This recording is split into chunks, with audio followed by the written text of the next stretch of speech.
bienvenue dans Legal Club Sandwich, votre rendez-vous détendu pour passer un bon moment et avec des invités juridiques ou pas juridiques.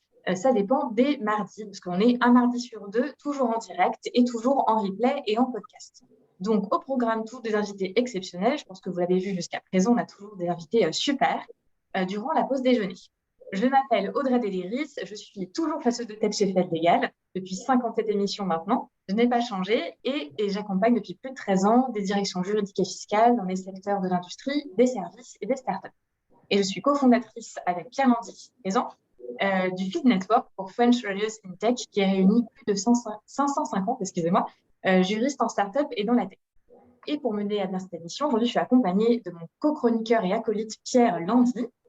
Pierre, tu es avocat au barreau de Paris, tu es passé par Disney, Yahoo ou encore Ledger encore en tant que directeur juridique.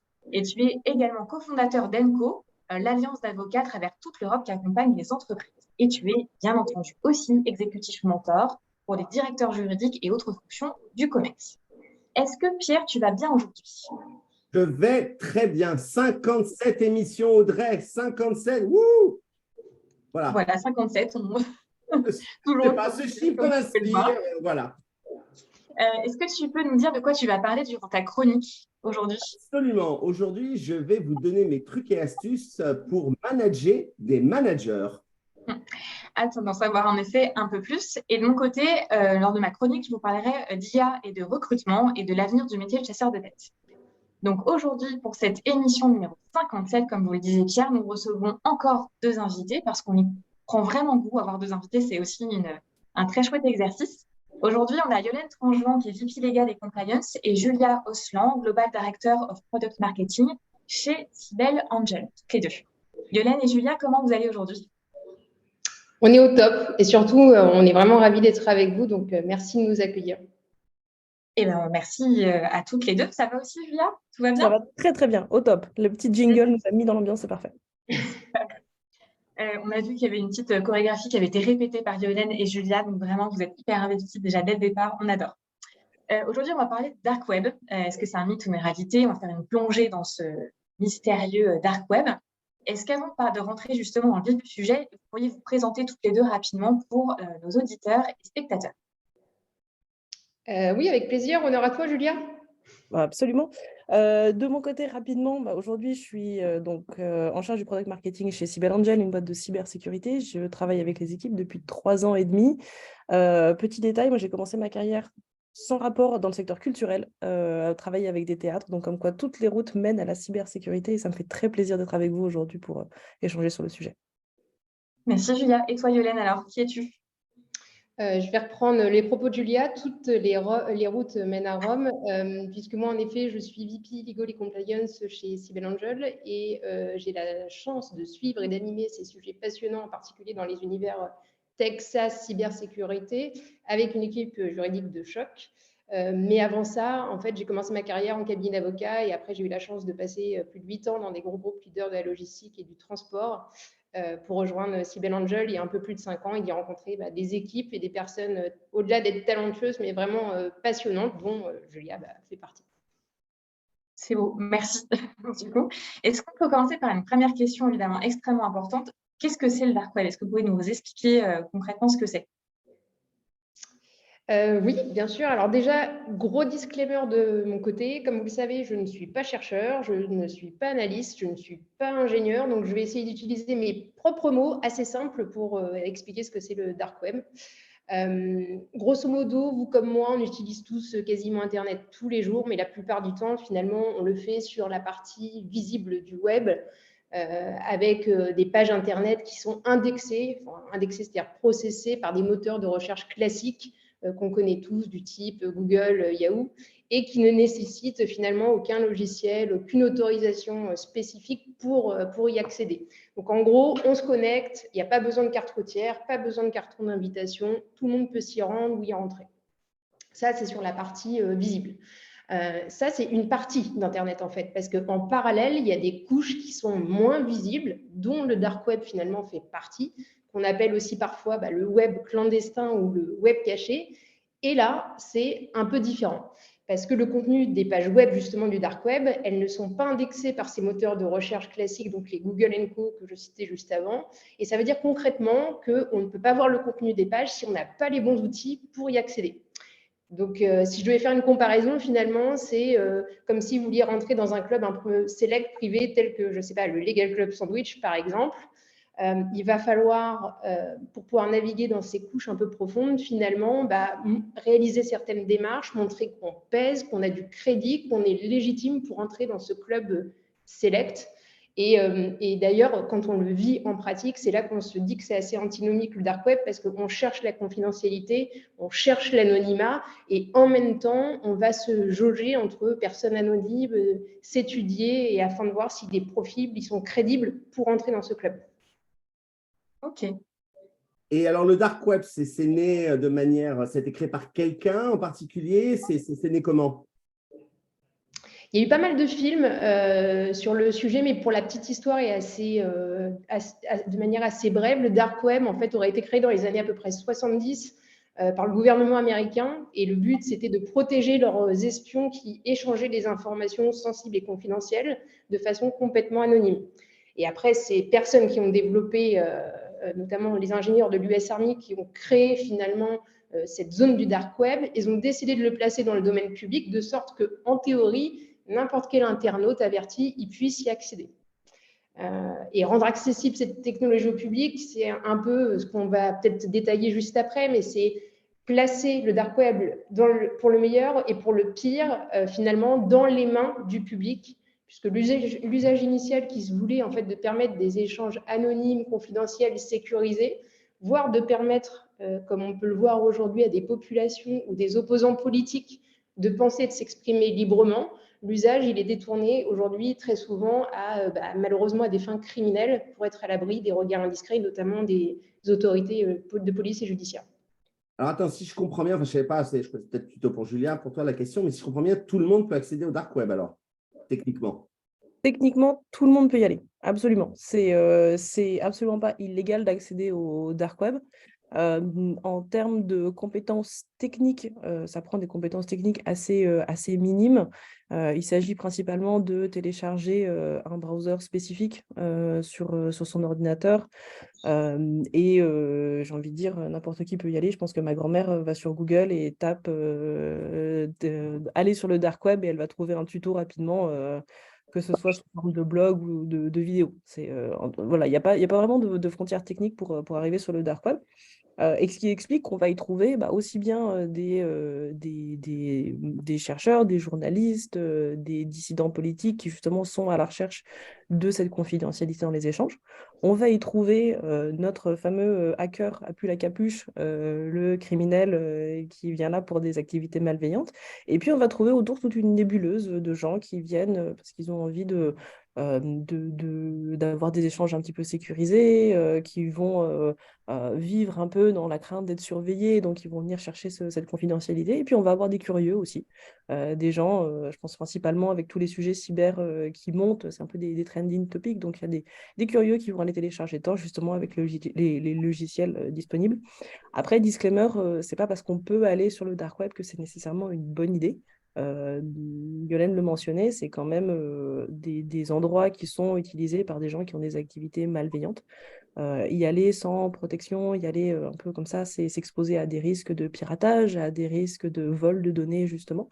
Donc, c'est pour ça aussi que des entreprises vont exister spécialisées en cyber pour aller aux services d'individus ou aux services d'entreprises, aller sur le dark web de façon sécurisée et de façon cadrée.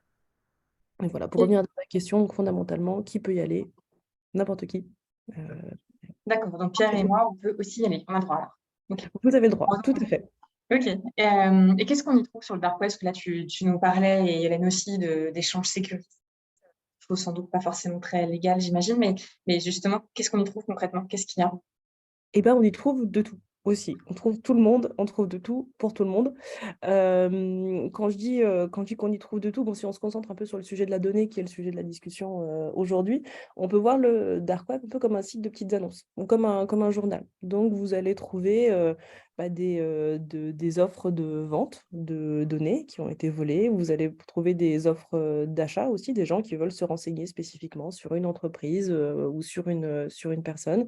Vous allez trouver aussi, peut-être ce qui est moins connu, des offres de services de gens, des hackers qui sont spécialisés dans une partie, par exemple, quelqu'un qui va être spécialisé dans la création de malware, qui va proposer ses services.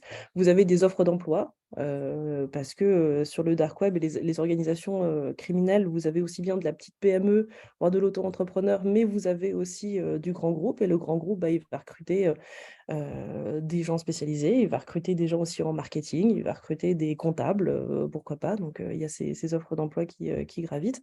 Et puis, dernier point, vous allez trouver de la pub. Donc, pensez vraiment à ça comme un site de petites annonces. Vous avez un peu de tout. Fondamentalement, le moteur du dark web, c'est cette donnée confidentielle. Donc, pensez à ça un peu comme une grande de marketplace. La donnée va être proposée à la vente, souvent de façon sibylline pour que ce ne soit pas détecté de façon trop évidente.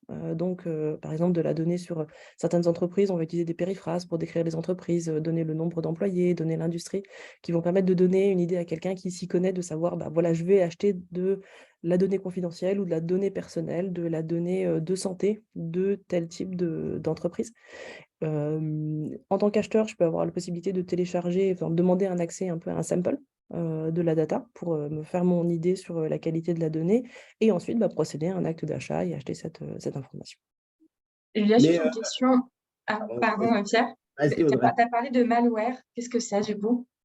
Alors, le malware, c'est un logiciel malveillant qui va être téléchargé sur l'ordinateur. Je pense que plusieurs exemples types, c'est on ouvre un email de phishing, donc un email qui est envoyé par quelqu'un qui va se faire passer pour PayPal, par exemple, ou qui va se faire passer pour les impôts. On clique sur un lien et à ce moment-là, à notre insu, sur l'ordinateur va être téléchargé un logiciel. C'est un logiciel qui, bien évidemment, par nature est malveillant et qui va avoir pour but, par exemple, de voler de l'information en continu sur l'ordinateur. C'est quelque chose qu'on voit beaucoup en ce moment, notamment, donc c'est des malwares qu'on va appeler les infostealers, qui vont aller extraire de la donnée à l'insu. Mais l'infostealer est un exemple de malware, il y en a beaucoup d'autres. C'est vraiment du logiciel qui est téléchargé à l'insu d'un utilisateur sur l'ordinateur et qui va faire des actions de façon silencieuse sur l'ordinateur. Alors moi, tu vois, j'ai un gestionnaire de mots de passe et de temps en temps, dans ce gestionnaire de mots de passe, j'ai une alerte, un gros bouton rouge, et qui me dit attention, certaines de vos données sont sur le dark web, ont été retrouvées. Donc ça veut dire que moi, Pierre Landy, je peux avoir des données sur moi qui se retrouvent monnayées sur le dark web. Absolument, absolument. Et là, c'est tout l'univers assez fascinant j'allais dire, du vol de données personnelles.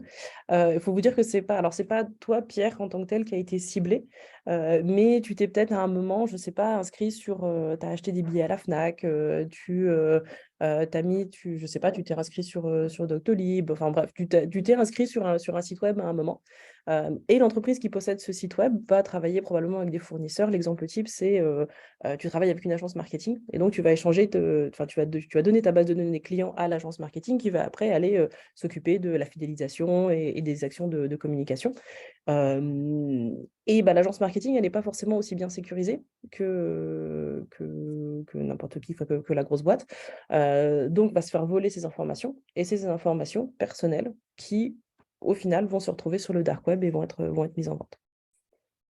Ok.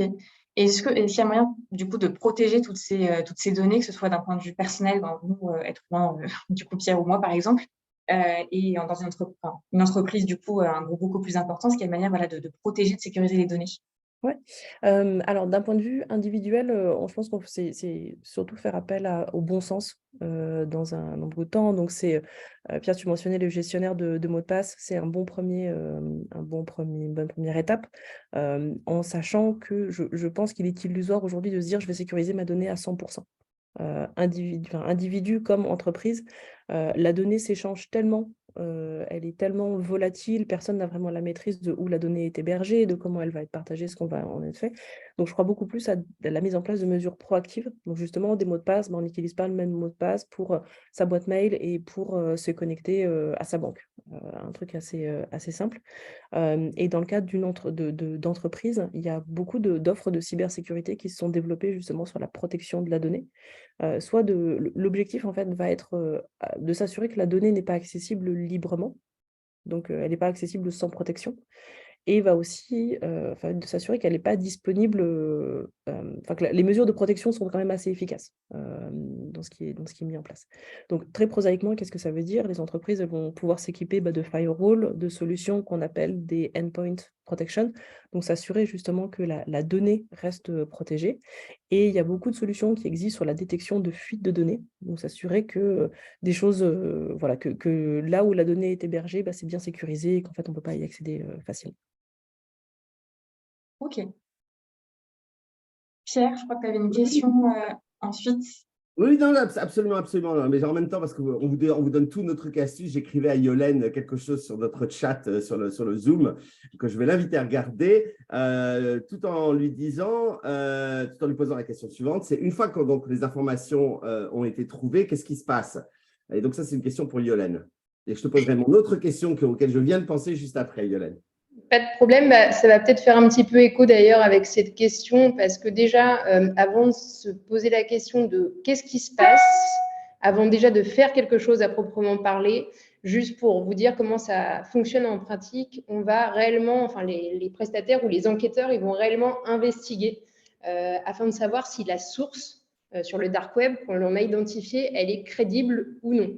Donc, il ne suffit pas qu'on aille sur un site du dark web, sur des couches même qui sont très profondes, où on trouve des cybercriminels qui disent au hasard « j'ai un fichier à vendre contenant les plans d'un futur aéroport avec tous les détails de plans de sécurité, le listing des équipes de l'aéroport, voire le type d'armes qu'elles portent sur elles pour que la menace soit réelle ». On a beaucoup de, si je puis dire, même si ce n'est pas vraiment le terme, de plaisantins ou de fake annonces, puisque pour reprendre la métaphore de Julia, et de tentatives d'escroquerie en fait, qui sont derrière.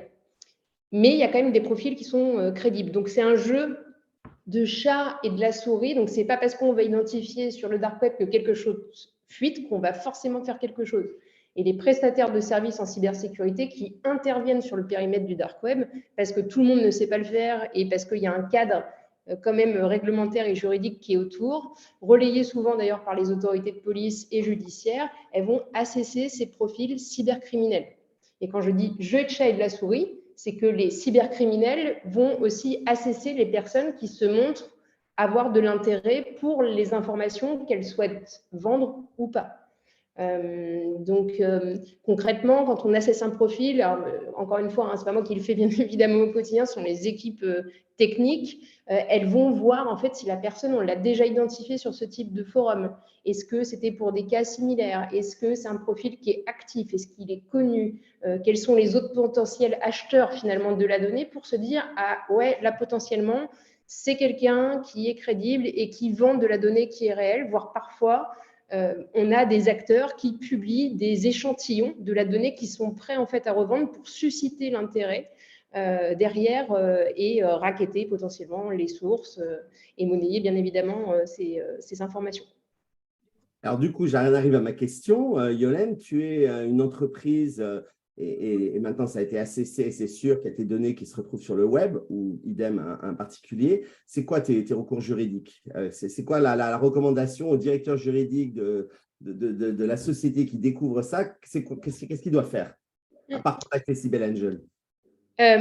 En fait, le vrai sujet, c'est qu'il y a très peu d'acteurs. Enfin, nous, notre limite, c'est ne pas avoir d'interaction avec ces personnes-là. Pourquoi? Parce qu'on va se mettre non pas dans une zone grise, mais dans une zone rouge. C'est-à-dire que le but, c'est de ne pas inciter à des délits, à des crimes, de manière générale, hein, que ce soit sur le dark web, mais ailleurs. Donc, en fait, ce que l'on va faire, c'est être capable de photographier la fuite de données sur un niveau du dark web, informer et faire le lien avec les autorités compétentes, parce que ce qu'on ne se rend pas compte, c'est qu'on voit les autorités de police comme étant des personnes physiques sur le terrain, mais elles sont aussi beaucoup, il y a des équipes cyber extrêmement spécialisées qui traquent au quotidien ces criminels, et nous, on corrobore avec eux, avec des processus d'escalation que l'on a, pour pouvoir les informer et aider et remédier à la fermeture ensuite de ces forums du dark web et éviter surtout que les informations elles fuitent et elles soient monnayées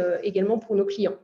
Donc, c'est un processus qui est extrêmement précis, avec un cadrage juridique extrêmement clair pour que nos clients puissent avoir les informations pour ensuite être accompagnés de sociétés comme la nôtre afin de remédier en fait à cette fuite de données, y compris sur une zone un peu aride comme le dark web. Donc, la première chose qu'ils font, c'est porter plainte. Enfin, une fois qu'ils ont enfin, qu'ils sont certains que leurs données sont sur le dark web, après, la première chose à faire, c'est porter plainte finalement. Exactement. Alors après, il y a des mesures qui peuvent être plus ou moins rapides parce que tout dépend encore de la capacité même des enquêteurs à confirmer l'origine de la fuite. Généralement, le travail, il est long, il est fastidieux. Et c'est un peu le sujet que toute personne, que ce soit une personne physique ou une société a, c'est la capacité à remédier vite pour faire fermer en fait le forum en question sur lequel il y a cette fuite de données. Et on a vu que généralement, si je prends des exemples assez récents qui sont parus dans la presse, je ne sais pas si vous avez entendu parler du Monopoly Market, qui était une agence, par exemple, enfin un forum de vente sur le dark web, d'achat et de vente de drogue. C'est une enquête qui a été menée par des sociétés privées telles que Cyber Angel, mais également par bien évidemment par des services de police qui a mené à l'arrestation de quasiment 300 suspects, la saisie de plusieurs millions d'euros, que ce soit en espèces ou dans des monnaies virtuelles. Mais pour ça, le travail, encore une fois, c'est long, c'est fastidieux, il faut être patient, il faut avoir une véritable expertise. Ok, et j'ai une question sur les entreprises justement. Est-ce que elles ont toutes, font tout appel à des sociétés comme Cyber Angel justement en amont, ou est-ce que justement elles font appel à Cyber Angel une fois qu'elles savent qu'il y a des informations compromettantes sur le dark web à leur sujet? Tout dépend le niveau de maturité des sociétés. Malheureusement, parfois, c'est un peu comme, alors je vais faire une comparaison, c'est un peu comme l'assurance. Parfois, tu ne souscris pas une assurance et tu te dis, c'est quand tu as un pet, finalement, que tu réalises que c'est nécessaire. Et parfois, on travaille, nous, avec des gros groupes aussi qui ont cette maturité, mais on a vu pendant le Covid que les PMI, les PME pardon, et les ETI n'étaient absolument pas épargnés. Donc, elles ont ce réflexe aussi également de faire appel à des sociétés comme Cyber Angel, mais comme d'autres prestataires, pour les accompagner et éviter ce type de problème voilà, qui peut être vraiment critique dans certains cas, bien évidemment. Ok, merci. Et avec Pierre, on aime bien, pour ceux qui écoutent l'émission assez souvent et depuis le début, on aime bien les affaires un peu croustillantes, les exemples un peu concrets. Est-ce que vous pourriez me donner justement des exemples très croustillants, si possible, de ce qu'on trouve sur le dark web? Parce qu'il y a un côté un peu mystérieux, évidemment, et qui, même nous, Pierre et moi, on était fans dès la préparation de l'émission. Donc, est-ce que vous pourriez nous donner des exemples très concrets sur ce qu'on y trouve, des choses un peu particulières? Question picky de tous les deux, je vous reconnais bien là, mais oui, bah, nous, bien évidemment, sans rentrer dans le détail de nos activités, mais au-delà des exemples croustillants, finalement, pour nous, c'est surtout des situations particulières, en tous les cas pour moi que j'ai pu vivre chez Cyber Angel, parce que quand je suis arrivée, quand on me parlait du dark web, j'avais cette image que décrivait Julia, c'est-à-dire l'homme avec son sweat noir, le sweat à capuche au fond de sa cave, en train d'essayer de hacker je ne sais quel serveur et collecter quelles données pour se retrouver sur le dark web. Ça, c'est vrai, c'est une partie de la réalité, mais c'est pas que ça, le dark web. On en a parlé un petit peu justement avant, et on a souvent du mal à s'imaginer quels sont les profils. Et quand on a préparé l'émission, alors désolé pour les Kevin et disclaimer, je vous ai dit, souvent on tombe en fait sur des profils très jeunes, mineurs, et en fait ça peut être en effet monsieur et madame tout le monde. Et il y a eu un exemple assez célèbre dont beaucoup ont sûrement connaissance, d'un célèbre hacker qui a le doux pseudonyme de Pom Pom Purin, qui était mineur au moment de la création d'un forum sur le dark web où l'objet c'était la revente de données en tout genre. Il est devenu multimillionnaire au passage et il avait un visage qui était complètement juvénile. On lui aurait donné le bon Dieu sans confession, et notre quotidien c'est ça, c'est que derrière en fait des situations critiques, on peut tomber sur un Kevin 12 ans, comme le Pom-Pom Purin finalement en question, ou alors au contraire des hackers qui sont extrêmement connus, voire limite des rockstars finalement que vous avez en face de vous sans le savoir forcément. Et les cas les plus même encore, situation peut-être marrante, Julia, je ne sais pas si tu veux partager, mais on a ce qu'on appelle chez nous des situations où finalement la menace vient des insiders des entreprises, c'est-à-dire que c'est eux qui sont à l'origine de la fuite de données sur le dark web. Peut-être que Julia, tu as un exemple qu'on a eu récemment en tête.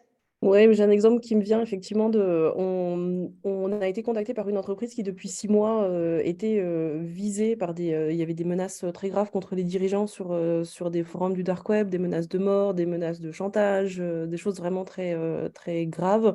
Et au bout de 6 mois, l'entreprise n'avait toujours pas réussi à identifier d'où ça venait et qui c'était, avec quand même une impression que ça venait de l'interne. Il y avait des détails qui amenaient à penser ça. Et en fait, en travaillant avec l'entreprise, on s'est rendu compte que les messages qui étaient publiés sur le dark web venaient en fait de quelqu'un qui était à la tête de l'équipe de cybersécurité chez le client. Les menaces n'étaient absolument pas, j'allais dire, personnelles. Il n'y avait pas de menaces directes. C'était une façon pour cette personne-là, un peu bizarre, mais cependant réelle, de justifier son poste et de justifier les projets sur lesquels elle travaillait. Donc, on revient un petit peu sur les sujets que Yolène mettait en avant. Le dark web, c'est beaucoup de jeux de miroir, de jeux comment dire, de réalité un petit peu alternatif. Mais ça, voilà. Moi, c'est une situation qui m'a vraiment marquée où on se dit parfois, on cherche des acteurs malveillants et les raisons qui amènent les gens sur le dark web, elles sont diverses et ça, c'était un bon cas. Et on trouve des attaques justement plutôt beaucoup vers des, je ne suis pas sûre que vous ayez des statistiques, mais vers des entreprises elles-mêmes, vers les dirigeants. On trouve il y a une tendance justement par rapport aux attaques. Il y a une tendance surtout, alors je veux dire, il y a deux tendances qui me viennent en tête. Une tendance qui est liée à la mouvance activiste. Donc bien évidemment, dès que l'entreprise va avoir des activités dans un secteur qui a trait à l'environnement, qui a trait aux droits de l'homme, donc ça, il y a toute une mouvance comme ça sur la thématique d'activiste. Ce qu'on voit par contre de plus en plus, c'est au-delà du secteur, au-delà des gens, de plus en plus de fournisseurs qui sont visés. On le mentionnait, des PME, des ETI, des organisations qui sont pas des entreprises du CAC 40, mais par contre qui travaillent avec des entreprises du CAC 40 et qui ont accès à cette donnée confidentielle.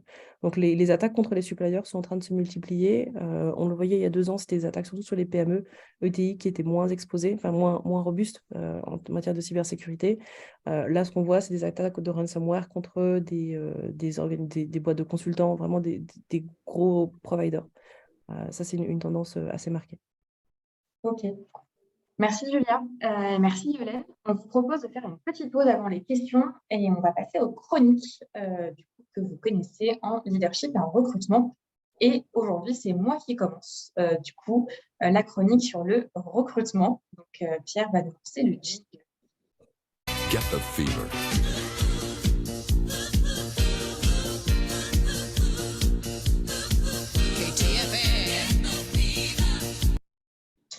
Merci Pierre. Et pour ceux qui nous écouteront en podcast, du coup, je suis désolée puisque vous avez manqué la chorégraphie de Yolène et Julia. Vraiment, merci.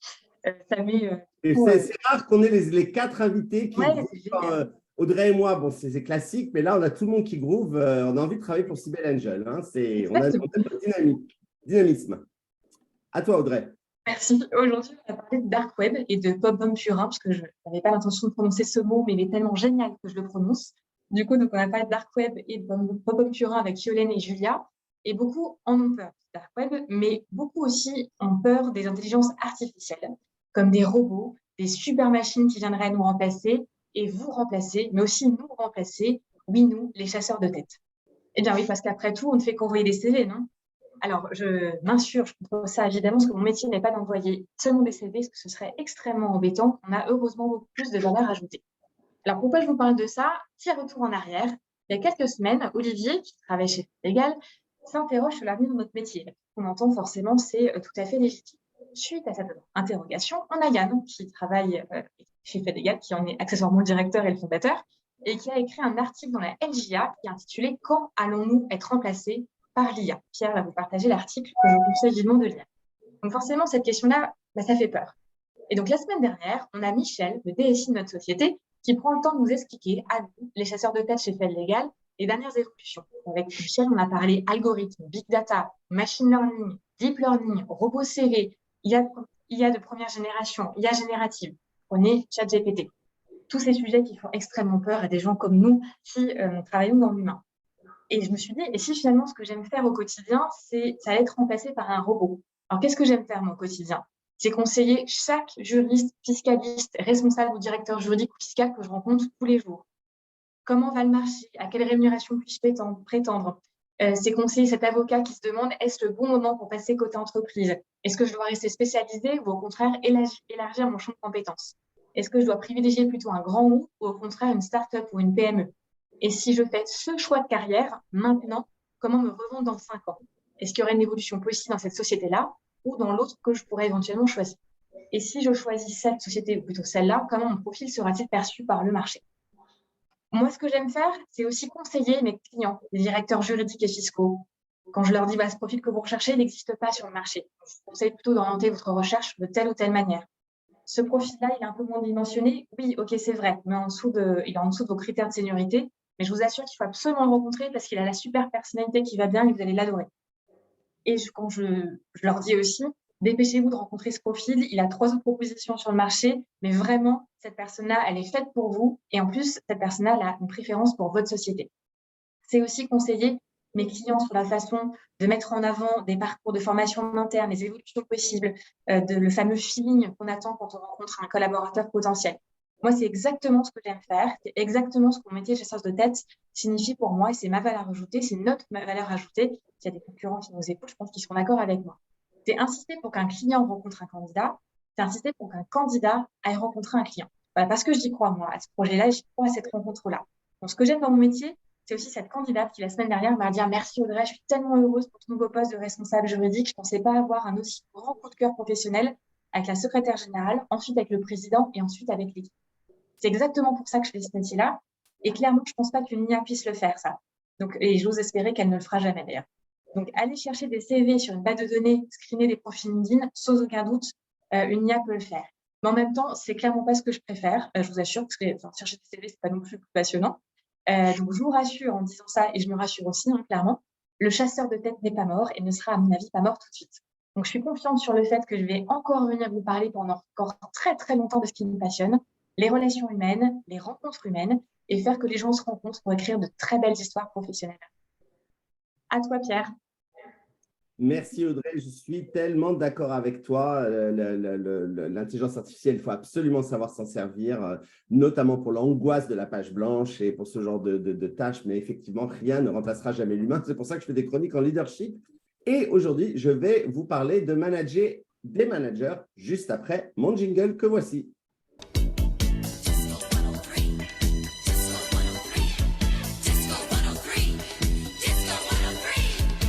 Alors là, c'est moi qui ai carrément suivi Yolène sur la Corée.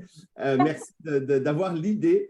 Alors, manager des managers, eh bien, c'est un sujet qui me tient à cœur et qui probablement tient à cœur à beaucoup d'entre vous. C'est notamment ceux qui sont peut-être un peu plus seniors dans l'entreprise et qui ont des positions de leadership.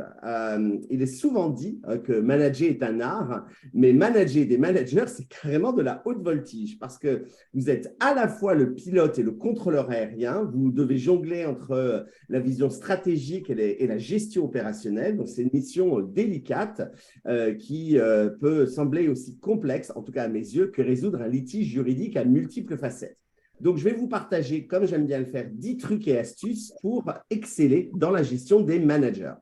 Donc, ils ont été choisis pour vous aider à développer votre leadership tout en assurant un contrôle efficace de vos équipes. Comme disait Muriel Robin, on coupe en gardant toute la longueur. Voilà, c'est un petit peu ça, manager des managers. Alors, on y va. Numéro 1, eh bien, définissez des objectifs clairs et favorisez l'autonomie.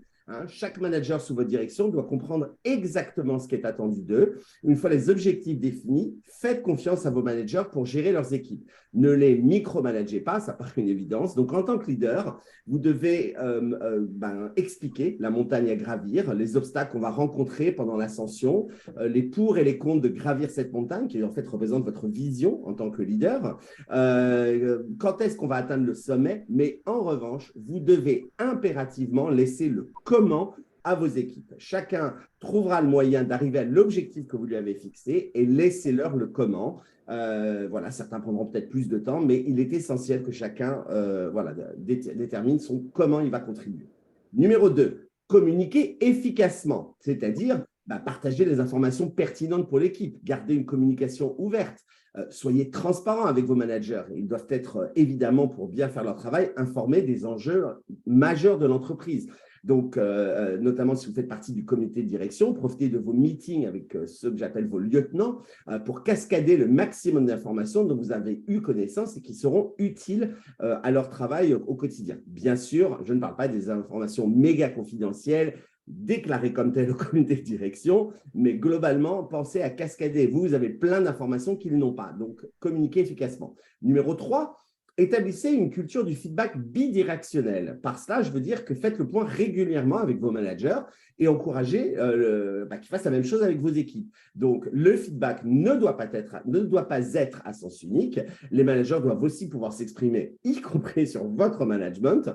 Donc, demandez-leur comment vous pouvez vous-même en tant que leader vous améliorer, comment se passe votre relation, quel est leur working style, parce que je me souviens toujours de cette manageuse qui m'avait dit, moi, quand à 18h, j'ai le manteau sur les épaules, je suis déjà en retard pour aller chercher mes enfants, etc., parce que je vais retravailler plus tard, etc. Et il faut le comprendre. Donc, du coup, je ne lui posais pas des questions quand elle avait son manteau sur les épaules et éventuellement, elle lui disait, mais tu peux me rappeler à 19h30, 20h, c'est mon working style, j'ai juste besoin du créneau 18-20. Chacun, il faut s'adapter et tout ça se fait par la communication. Numéro 4, encouragez la formation continue de vos managers et soyez vous-même un mentor. Donc, assurez-vous que vos managers sont à jour sur les dernières évolutions juridiques et partagez votre expérience et vos conseils avec eux. Essayez, je sais que ce n'est pas toujours facile, surtout en ce moment, de débloquer des budgets de formation continue pour eux, que ce soit en leadership, en soft skills, développer sa communication de prise de parole en public. On pense très fort à l'India qui ne peut pas être avec nous ces temps-ci, ou bien qui fait des super formations dans un théâtre, ça c'est la fin de la page de pub, ou bien des formations en hard skills sur les domaines techniques, juridiques dont ils s'occupent. S'ils font partie d'un réseau, comme l'excellent Fleet Network, French Lawyers in Tech, laissez-leur le temps d'assister aux formations juridiques et ateliers gratuits de développement personnel qui sont proposés par le network. Ce sont après tout vos experts, c'est que vous serez de moins en moins vous-même, plus votre équipe grandit. Donc, il faut que vos experts restent des experts et il faut impérativement qu'ils continuent à se former. Numéro 5, faites preuve d'empathie et reconnaissez les réalisations. Comprenez les défis de vos managers et reconnaissez leurs efforts, un petit peu de positive reinforcement, comme on dit à Ottawa. Une reconnaissance appropriée stimule la motivation et l'engagement. Un simple merci, un merci de ce que tu as fait peut souvent suffire. Donc, exigez du business qu'ils impliquent vos managers dans leur dîner d'équipe qui célèbre un succès ou dans leur propre off-site. Par exemple, je me souviens d'un moment où un email était parti à toute l'entreprise chez Yahoo, célébrant tout le monde, mais fucking everybody and their neighbor, sauf la direction le juridique qui avait fait le contrat, c'était un contrat énorme. Je lui ai fait renvoyer le mail à tout le monde en disant, et bien sûr, n'oublions pas la direction juridique. Je n'ai pas lâché parce qu'il était hors de question que cette reconnaissance publique, alors que c'est pas le lawyer qui avait fait tout le travail quasiment, ne soit pas faite. Numéro 6, équilibrer la confiance et le contrôle. Tout en faisant confiance à vos managers pour gérer leurs équipes, il est quand même essentiel d'assurer en tant que leader un certain niveau de contrôle. Donc, ça peut être réalisé grâce à des réunions de suivi, des entretiens avec les membres de leurs équipes, les fameux skip level meetings, c'est-à-dire que vous rencontrez non pas la personne que vous managez, mais vous rencontrez un niveau, voire 2 niveaux en dessous. Vous devez impérativement savoir ce qui se passe dans les équipes de vos managers. Donc, je recommande de faire 2 skip levels par an, idéalement en changeant ceux que vous rencontrez. Et surtout, c'est vous qui choisissez qui vous rencontrez dans les strates plus basses, y compris la secrétaire ou le paralegal. Voilà, il faut savoir ce qui se passe dans l'équipe de vos managers. Plus quelqu'un est discret, plus il est intéressant de rencontrer cette personne. Allez les chercher, le skip level. Et ça m'amène au numéro 7. Attention au managing up. Assurez-vous que vos managers ne sont pas juste excellents à vous impressionner tout en étant des tyrans avec leurs équipes. C'est là que les entretiens de niveau intermédiaire, les fameux skip levels, sont essentiels. Ils vous permettent d'obtenir un aperçu direct de l'efficacité de vos managers. C'est hélas encore une pratique trop répandue. Donc, le skip level, ça coupe l'herbe sous le pied à ceux qui sont très bons à manager up et qui sont des enflures managing down. Numéro 8, créer une culture d'équipe. Faites en sorte que tous les managers se sentent comme faisant partie d'un ensemble, plutôt que d'être isolés chacun dans leurs propres équipes. Donc, pensez aux trucs habituels, des événements d'équipe, même virtuels, peuvent renforcer cette sensation. Créer un groupe WhatsApp, une chaîne Slack, un rendez-vous régulier, le déjeuner d'équipe mensuel, trimestriel, des moments de rencontre différents de ceux que vous avez en place avec toute l'équipe dans son intégralité. Numéro 9, montrez l'exemple. Votre comportement et votre attitude fixent le ton des managers. Montrez-leur le chemin à suivre. Soyez un modèle de leadership pour eux. Prenez le temps de leur expliquer votre style de leadership. J'en ai parlé plein de fois dans l'émission, donc regardez les précédents épisodes. Et surtout, vous autorisez des choses que n'interdisez pas à vos managers des choses que vous vous autorisez à vous-même. C'est quand même la base. C'est-à-dire que si vous vous autorisez de travailler tous les matins de chez vous, n'allez pas dire qu'il faut être présent 2 jours par semaine au bureau. Je veux dire, soyez un peu logique. Hein. Vous êtes quand même quelqu'un qui est censé donner l'exemple. Donc, n'autorisez pas des choses que vous ne seriez pas prêt à accepter, ne vous autorisez pas des choses que vous ne seriez pas prêt à accepter chez les autres. Enfin, numéro 10, adaptez votre type de leadership. Chaque manager est différent. Certains peuvent avoir besoin d'un accompagnement plus structuré, tandis que d'autres peuvent prospérer avec plus d'autonomie. Adaptez votre approche en fonction des besoins individuels de chaque manager. Vous devez être une sorte de caméléon avec vos reports. Certains veulent bénéficier de votre expertise et demanderont des meetings relativement longs et fréquents pour échanger avec vous, alors que d'autres se porteront mieux le moins où ils vous verront. Les 2 modèles peuvent fonctionner. L'important, c'est que les résultats soient dans les 2 cas de figure identiques. À vous de trouver le type de leadership qui fonctionne avec chacun de vos managers. Donc, j'arrive à la conclusion. Je sais que j'ai parlé longtemps, Audrey, mais j'avais le temps aujourd'hui. En résumé, gérer des managers, ce n'est pas une tâche facile, mais avec ces 10 trucs et astuces, vous serez bien équipé pour relever ce défi. Vous savez, le leadership, c'est une compétence qui se développe et se perfectionne avec le temps. Et j'aimerais bien que lorsque vous nous écoutez, avec Audrey et avec moi, bien vous arriviez et on espère que ces conseils vous aident à améliorer le vôtre. Donc, soyez un mentor, un guide, un communicateur, un leader. Et n'oubliez pas, le leadership ne s'arrête pas avec vous. Il doit être diffusé tout au long de l'organisation. En fin de compte, c'est votre capacité à inspirer et à soutenir vos managers dans le développement de leur propre leadership qui fera de vous un grand leader. Voilà. Merci Pierre pour cette chronique toujours aussi passionnante et plein d'astuces, trucs et astuces pour les auditeurs. Et oui, pour la petite anecdote, mais ça vous le savez déjà, on n'arrête pas de s'embêter mutuellement sur la durée de nos chroniques du coup. Voilà, donc là j'ai rien dit pour une fois. Oui, mais j'ai peut-être été dans les temps, alors je me suis dit, fais-toi plaisir. Voilà. J'ai compris pourquoi tu voulais que je commence, Pierre, du coup. On va avoir plus de temps. Peut-être qu'on aime bien se faire à chaque fois. Avant qu'on annonce du coup la prochaine émission, il y a une question du coup que ce serait bien qu'on vous pose, Violaine et Julia. C'est dans le prolongement de l'IA, donc j'avais parlé des nouveaux outils. Est-ce que ChatGPT, est-ce que c'est un outil qu'on pourrait exploiter justement pour assurer la sécurité des données? Justement, c'est quelque chose que vous avez envisagé, que vous faites déjà éventuellement?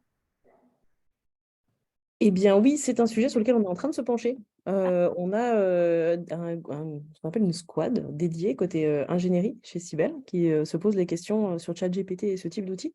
Aujourd'hui, il y a 2 cas d'usage qui nous intéressent principalement. Un cas d'usage autour de la mesure du risque. Souvent en cyber, c'est des risques qui sont multifactoriels. Alors, il y a des risques techniques, il y a des risques business, il y a des risques juridiques. Donc, comment l'IA permet de donner un peu, d'aller cruncher de la donnée et d'avoir un assessment un peu plus précis du risque.